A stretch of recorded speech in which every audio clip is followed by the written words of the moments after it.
Ji maromo 53 mawacho ni pi mawuok e kar pur malo Akuja Irrigation Scheme ne odaro e kuonde mane gidakie ochwalo bura e nyim duol mang'iyo weche mag lope mokaw kod piny owacho mong'ere kaka Land Acquisition Tribunal kod ka gidwaro mondo mi ochulgi. Jafwambo marwa e kaunti ma Migori George Juma noluonwa wachno kendo miyowa ripot makamano.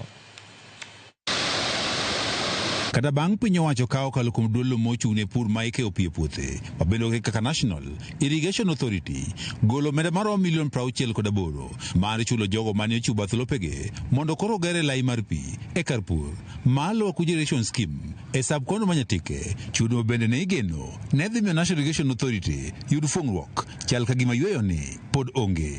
Mae biro nikech ji maromo 53 mawachore ni pi mawuok Irrigation Scheme Akuja ne odaro bende chwalo kes mar gi nyim duolo mang'iyo wechego mag lope ma okaw kod piny owacho ma ong'ere kaka Land Acquisition Tribunal ka gidwaro chudo. Wan gi geno nikech chutho bedo to wasebedo kwabedo e pap kama mama ok mokwongo to sama mabede pap kamani wadi kwagena en mana niya momba Mungu hachoki ng'ama kwa Nyasaye okol kine ol to yudo. Kes ni mabende mokwongo ne oter e nyim do mang'iyo wechego mag alwora kaachiel kod lope The Environment and Land Court sani koro keti e lwet duolno mar Land Acquisition Tribunal.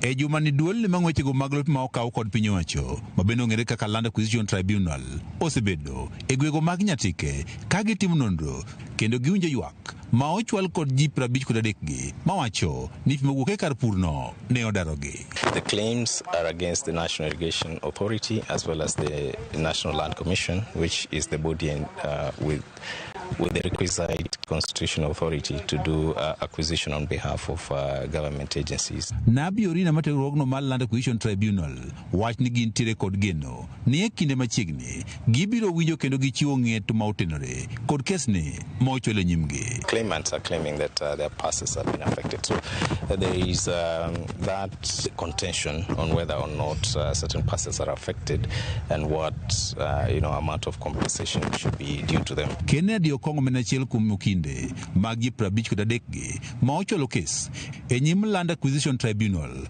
wach ni en kod adieri ni ratiro biro yudore ne jogo mane odare lopegi nikech pi mawuok e kar purne malo Akuja Irrigation Scheme. Gima jopiny kwayo ni gigegi modong' mokethore e yiku magigo kwandgi magiyudo chulgi nikech kanyo koro ginyal dak otimnegi gimiluongo ni resettlement elsewhere at a cost to the government.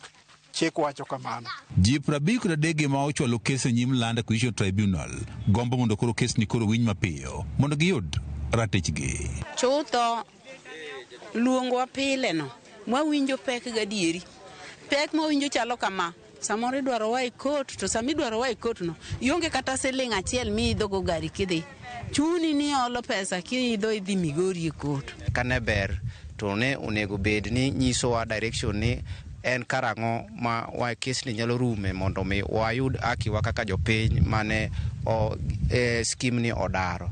Omiyo akwayo mana jo National Land Commission kod jo Irrigation Scheme ni kaber to gitim mapiyo mondo mi gibi gindik dhogi mondo mi court oyud yot mar timo uamuzi kes ni mondo mi wayud akiwa kaka jopiny. Moko kuom giwacho ni gionge kata kuonde ma gidakie malong'o nyaka ne pi dargi kuonde mane gidakie. Wakonyre mana kuom wede ma samoro bende wawinjo mapek ok inyal bedo free ka ng'ato mopogre gi dalani. Koro ne wakwaya kwaya ni kuom yiegi to giyie mondo ging'adnwa gitim piyo mondo kesni ong'adi mondo wayud kaka wanyalo konyre.